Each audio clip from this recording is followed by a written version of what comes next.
Assalamualaikum warahmatullahi wabarakatuh.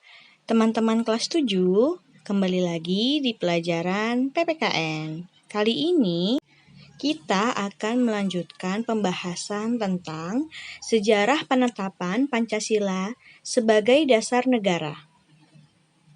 Sebelumnya, kalian siapkan dulu ya buku paket PKN kelas 7-nya dan alat tulis untuk mencatat hal-hal penting. Sidang BPU PKI yang kedua pada tanggal 10 sampai 17 Juli 1945. Kalian masih ingat naskah Mukadimah yang ditandatangani oleh Panitia 9? Mukadimah itu disebut juga dengan nama Piagam Jakarta atau Jakarta Charter.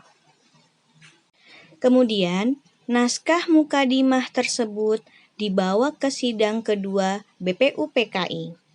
Pada tanggal 14 Juli 1945, Mukadimah tersebut diterima dan disepakati oleh BPU PKI. Dalam alinea atau paragraf keempat, naskah Piagam Jakarta itu terdapat rumusan dasar negara yang berbunyi sebagai berikut. 1. Ketuhanan dengan kewajiban menjalankan syariat Islam bagi pemeluk-pemeluknya. 2. Kemanusiaan yang adil dan beradab. 3. Persatuan Indonesia. 4. Kerakyatan yang dipimpin oleh hikmat, kebijaksanaan dalam permusyawaratan perwakilan. 5. Keadilan sosial bagi seluruh rakyat Indonesia. 5 poin ini terdapat pada Piagam Jakarta. Ini merupakan cikal bakal terbentuknya Pancasila. Selanjutnya, penetapan Pancasila sebagai dasar negara. Pada tanggal 7 Agustus 1945, setelah menyelesaikan tugasnya, Jepang membubarkan BPU PKI dan menggantikannya dengan PPKI. PPKI adalah singkatan dari Panitia Persiapan Kemerdekaan Indonesia atau dalam bahasa Jepangnya disebut Dokuritsu Junbi Inkai. Untuk keperluan membentuk PPKI tersebut, pada tanggal 8 Agustus 1945, 3 tokoh pendiri negara yaitu Insinyur Soekarno, 2. Muhammad Hatta, dan 3. Dr. Rajiman Wedyodiningrat berangkat menemui Marsekal Terauchi di Saiko Sikikan atau di kota Saigon, Dalat, negara Vietnam. Pada pertemuan itu, Insinyur Soekarno diangkat sebagai ketua PPKI dan Muhammad Hatta sebagai wakilnya. Pada awalnya, PPKI berjumlah 21 anggota, termasuk ketua dan wakil.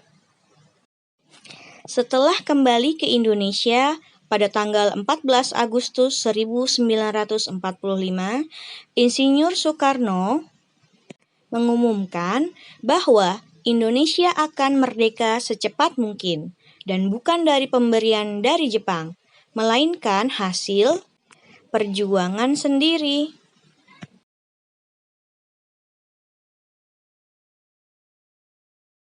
Sebagai buktinya, anggota PPKI ditambah 6 orang lagi tanpa sepengetahuan Jepang.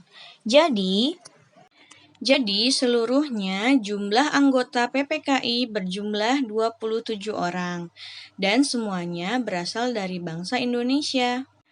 Pada tanggal 6 Agustus 1945, Jepang dijatuhi bom atom oleh sekutu di Hiroshima dan juga pada tanggal 9 Agustus 1945 di kota Nagasaki. Jepang akhirnya menyerah pada sekutu pada tanggal 14 Agustus 1945. Kekalahan Jepang tersebut ternyata diketahui oleh golongan muda. Mereka kemudian menginginkan kemerdekaan diproklamasikan. secepatnya. Selain itu, mereka juga menganggap bahwa PPKI adalah badan buatan Jepang. Namun, keinginan mereka ditolak oleh golongan tua. Golongan tua menginginkan pelaksanaan proklamasi kemerdekaan melalui PPKI. Akibatnya, terjadi peristiwa Rengas Dengklok pada tanggal 16 Agustus 1945. Pada kejadian itu, pejuang-pejuang muda menculik pejuang senior mereka seperti I.R. Soekarno dan Muhammad Hatta. Para pejuang senior dipaksa untuk segera menyatakan kemerdekaan Indonesia tanpa campur tangan Jepang. Kemudian, pada hari Jumat tanggal 17 Agustus 1945, Insinyur Soekarno didampingi oleh Muhammad Hatta memproklamasikan kemerdekaan bangsa Indonesia ke seluruh dunia. Kembali ke rumusan dasar negara yang tercantum dalam Naskah Piagam Jakarta. Dalam sidang PPKI tanggal 18 Agustus 1945 mengalami perubahan. Rumusan dasar negara yang diubah adalah sila pertama yang semula berbunyi ketuhanan dengan kewajiban menjalankan syariat Islam bagi pemeluk-pemeluknya diubah menjadi ketuhanan yang Maha Esa. Latar belakang perubahan sila pertama menurut Muhammad Hatta bermula dari datangnya utusan Opsir Kaigun Angkatan Laut Jepang. Mereka memberitahukan bahwa wakil-wakil agama Protestan dan agama Katolik dari wilayah yang dikuasai oleh Angkatan Laut Jepang merasa keberatan dengan bagian kalimat rumusan negara dalam Naskah Piagam Jakarta. Kalimat yang dimaksud adalah ketuhanan dengan kewajiban menjalankan syariat Islam bagi pemeluk-pemeluknya. Bagi agama lain, mereka merasa keberatan dengan kalimat ini. Karena menurut mereka, tidak semua bangsa Indonesia beragama Islam, ada juga agama lain. Dengan demikian, demi menjaga persatuan dan kesatuan bangsa Indonesia, Muhammad Hatta mengusulkan untuk mengganti poin pertama rumusan dasar negara. Maka yang tercantum dalam pembukaan Undang-Undang Dasar 1945 yang sudah ditetapkan oleh PPKI pada tanggal 18 Agustus 1945 adalah sebagai berikut. 1. Ketuhanan yang Maha Esa. 2. Kemanusiaan yang adil dan beradab. 3. Persatuan Indonesia. 4. Kerakyatan yang dipimpin oleh hikmat kebijaksanaan dalam permusyawaratan perwakilan. 5. Keadilan sosial bagi seluruh rakyat Indonesia. Berikut hasil sidang PPKI pada tanggal 1945. Yang pertama, menetapkan Undang-Undang Dasar 1945. 2.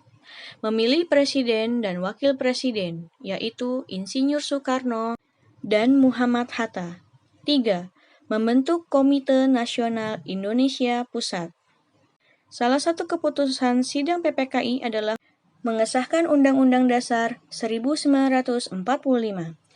Dalam pembukaan Undang-Undang 1945, alinea keempat, tercantum rumusan sila-sila Pancasila sebagai dasar negara. Nah, teman-teman, dimulai dari sini, Pancasila ditetapkan sebagai dasar negara Indonesia. Nah, teman-teman, sekian materi kali ini. Sekarang kalian silakan kerjakan latihan soal berikut. Soal dan jawaban silakan ditulis di buku tulis masing-masing ya, teman-teman.